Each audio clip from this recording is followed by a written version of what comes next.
Parents often ask their children, "What did you do at school today?" Nothing? How much does it matter for pupils and staff to enjoy school? In a recent report, Lord Layard claims that 1 in 3 families are affected by depression and that this costs the economy billions of pounds. The failure of well-being in the population at large is critical. Can the foundations of happiness be laid in schools?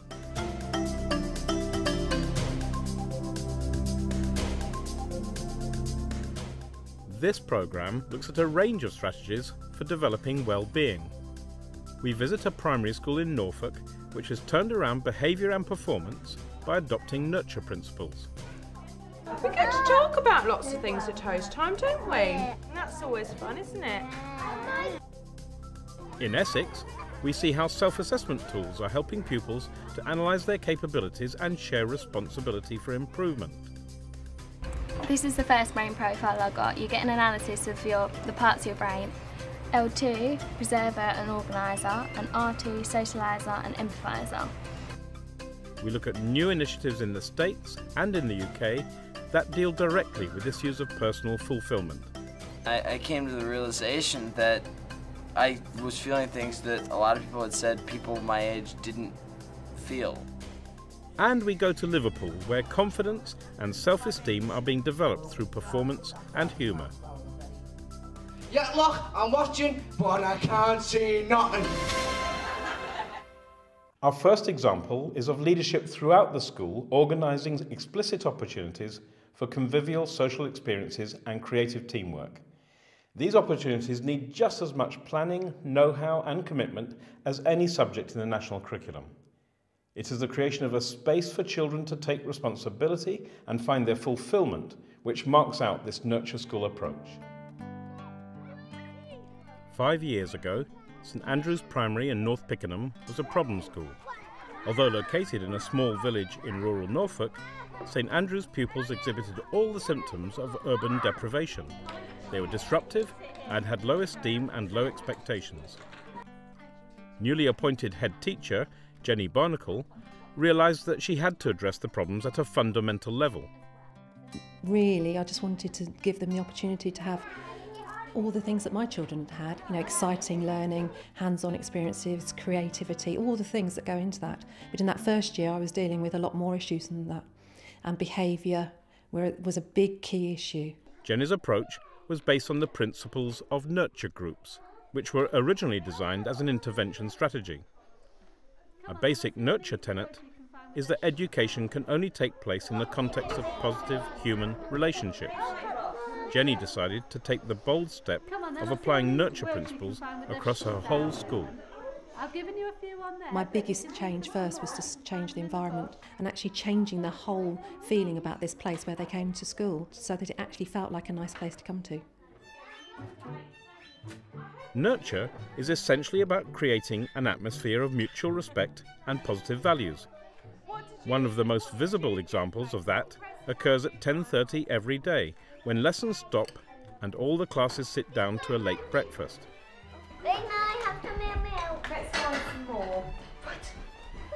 What we did was to actually make sure that each class sat down and had, we call it toast time, but sat down within their class and actually went through the social skills of sitting at a table, listening, talking to each other, please, thank you, eye contact, all the things that are key issues in building up relationships.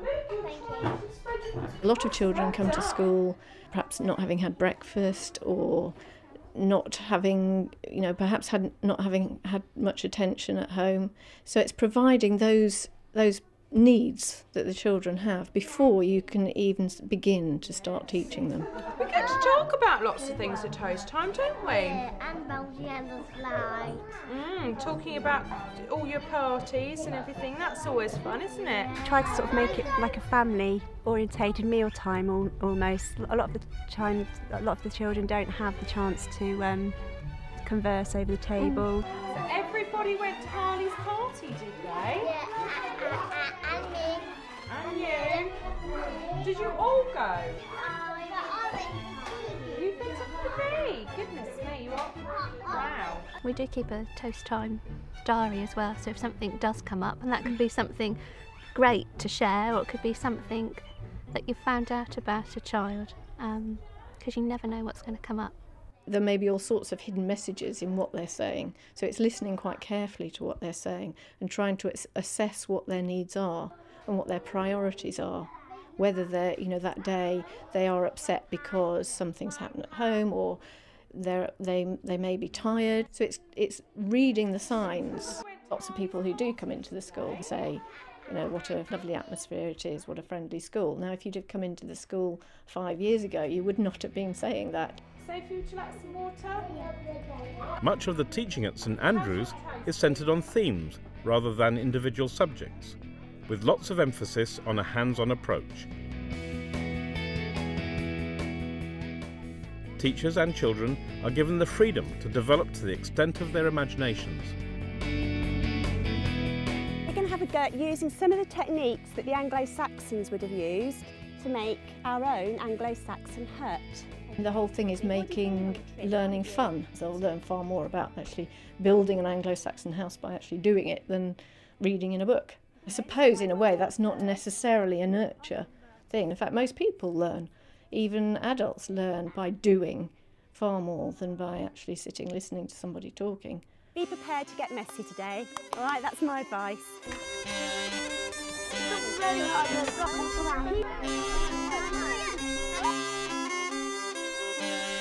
I believe that having structure is really important, but you've got to have that confidence to think out of the box. I have a problem with teaching to the SATs. It makes you one-dimensional and it doesn't make children a whole rounded person. And parents have noticed the beneficial effects of the nurture scheme as well. At the moment they're doing this Anglo-Saxon house. Children look like they just used him to plaster the walls. It was sort of like just throw him into the bath because it was easier than trying to peel it all off. But that's kids, I mean, they get dirty, but he really enjoyed it because it was hands-on. He's learnt about it and now he's putting the practical with the theory. Get more in the water. Little at a time. Right, see how that goes. Oh, look at the bottom. Johnny never had one day off last year, and even on the days he didn't feel very well, he still wanted to come. Ellen the other morning, don't feel very well. I said, well, don't go then. 10 minutes later, I'm coming. Some people, I think, thought we were being a bit strange, but it's not just about being fluffy and warm and cuddly. It has actually got a very firm structure. I think we've got some very independent thinkers here, and also children that think very laterally across everything that they do. They draw on every subject because it is so interlinked rather than seeing things so compartmentalised. Well done. I feel the principles of nurture groups are good teaching, making teaching fun, interesting, and looking at the needs of your individuals. And that should apply to every child in any size of school, really. Right! Finish the bit that you're on. You can leave your troughs there. We will be out again tomorrow. Very well done. Have you had a good time? It's made a huge, huge impact. And it's fun. So, a nurture school approach helps children understand each other. But what about making sense of themselves? In our next example, secondary age pupils are identifying their strengths and weaknesses, and with that self-knowledge taking control of finding a balanced whole. In this way, they share responsibility for their learning and may develop capability to retain a balanced attitude for the rest of their lives.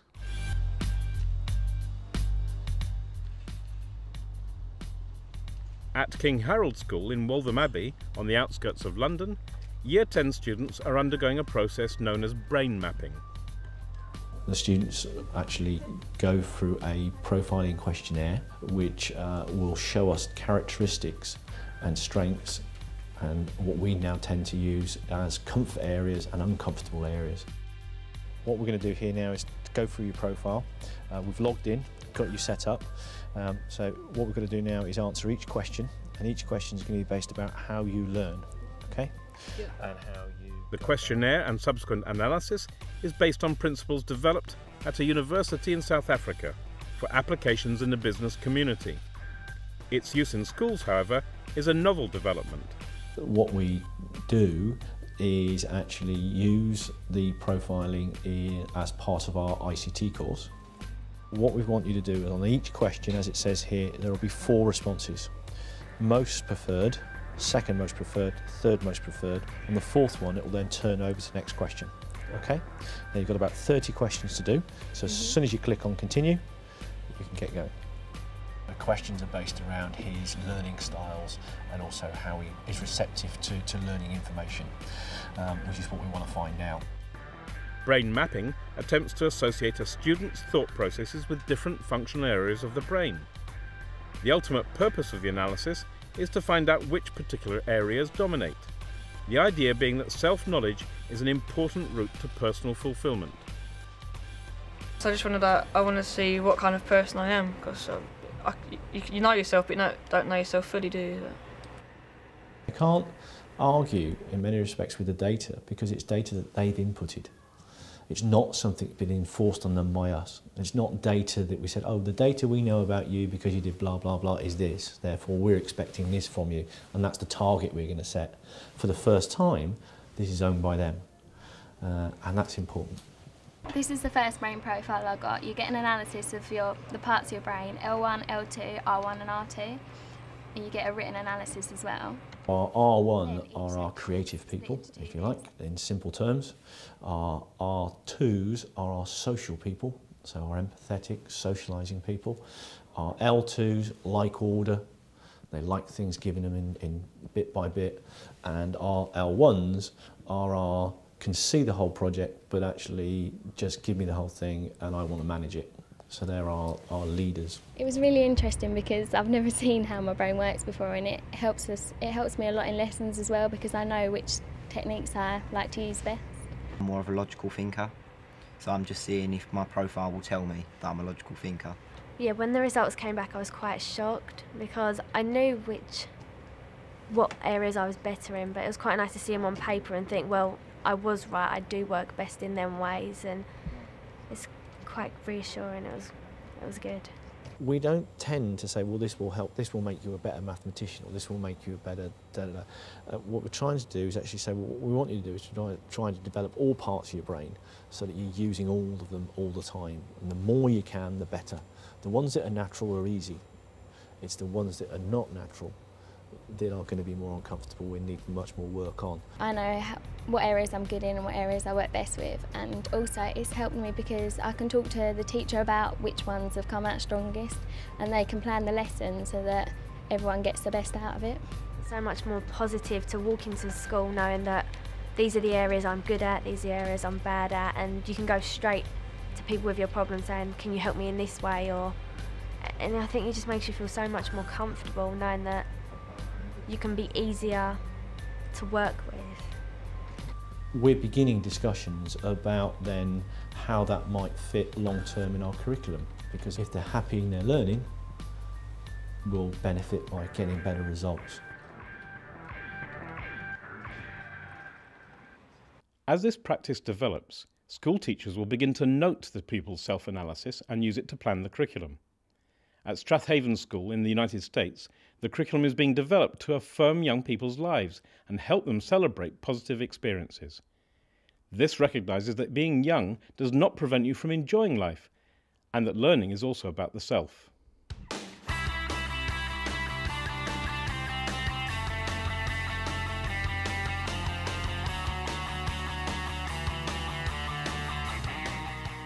At Strath Haven, experimental positive psychology courses have been on the agenda for the last 3 years.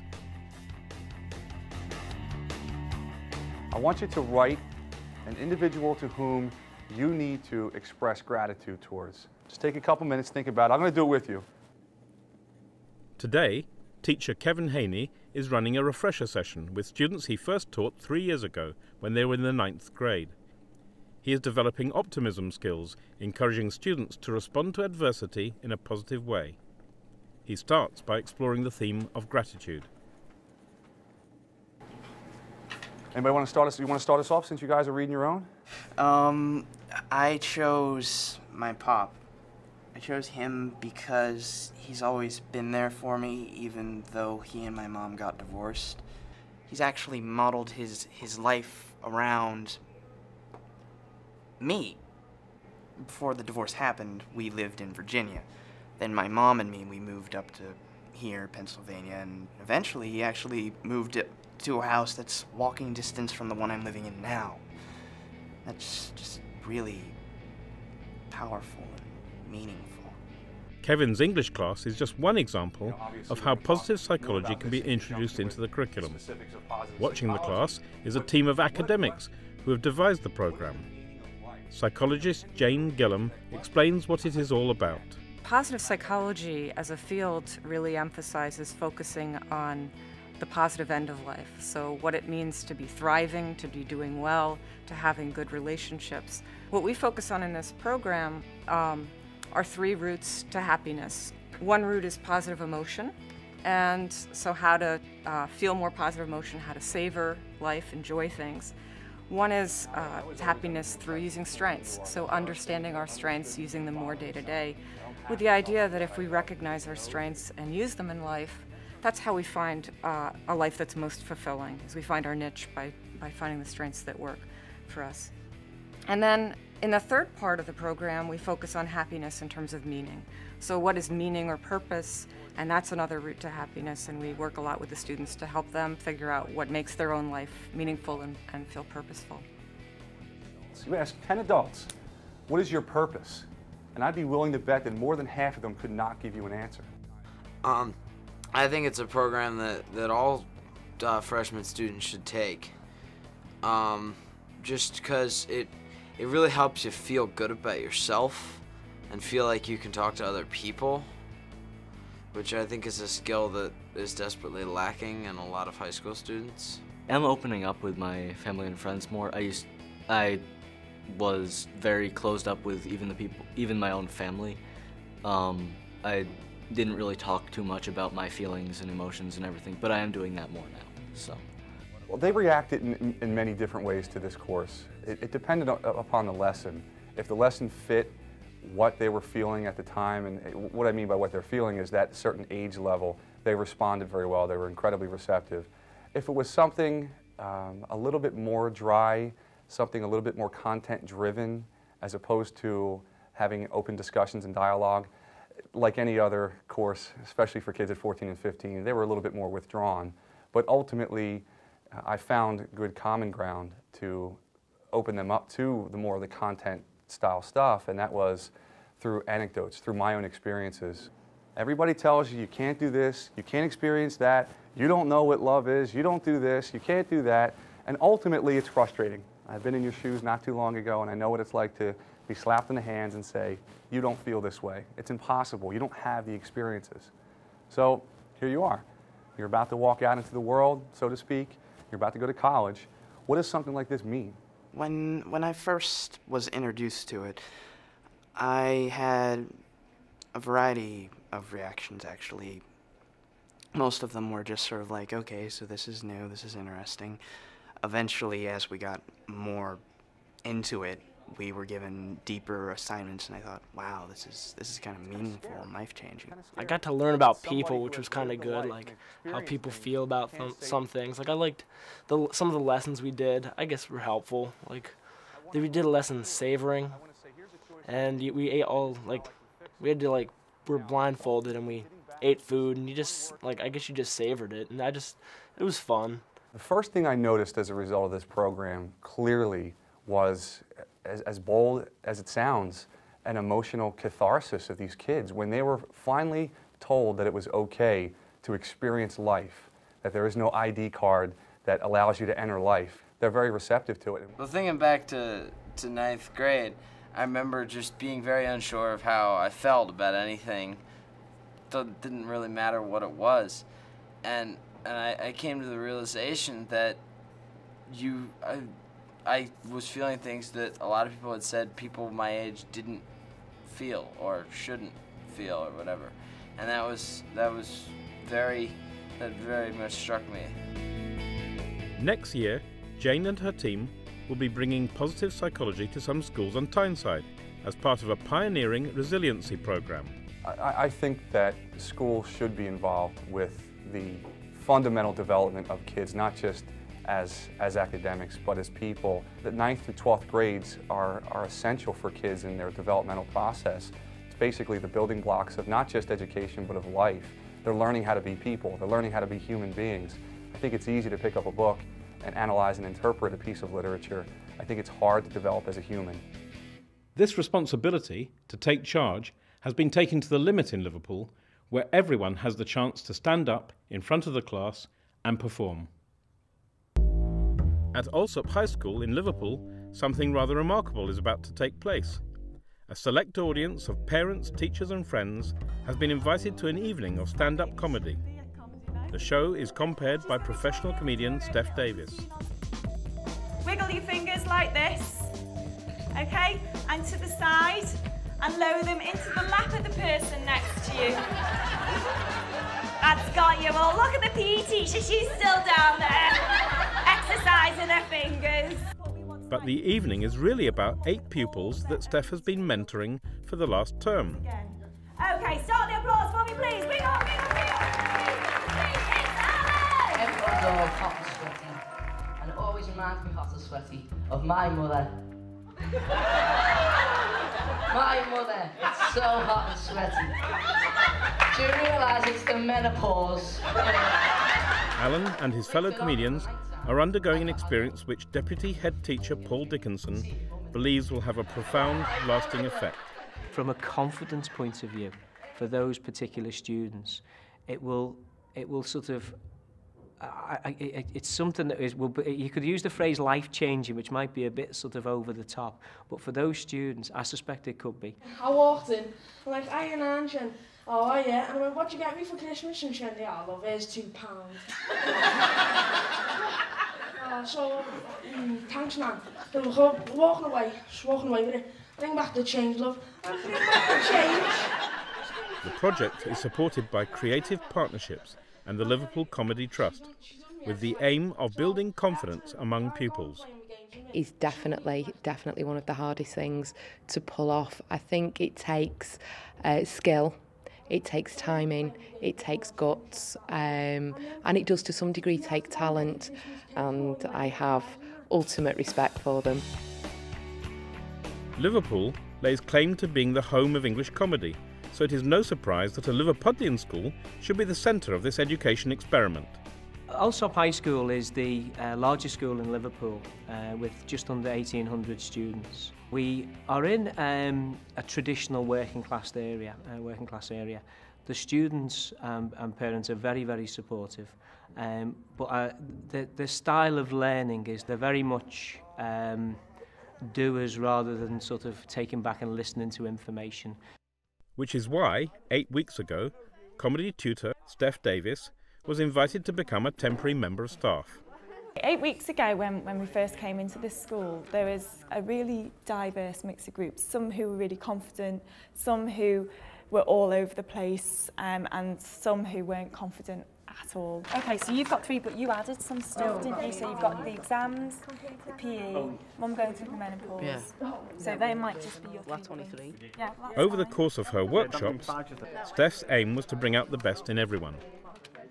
Well, what we do is to get ideas out of them. We look at stories from their own life, and we use keywords as well to stimulate stories. One word, listen to what everyone said before you, try and make a story. You ready, Danny? Go. Weetabix is very tasty and very nice. 4. I have watched my pupils definitely grow in confidence throughout the 8 weeks, and the confidence has gone from strength to strength. And that confidence is there for everyone in the audience to see. Right, and you say something out of order, because your nan and granddad are always dead strict, aren't they? You say something and they give you, "What's your language?"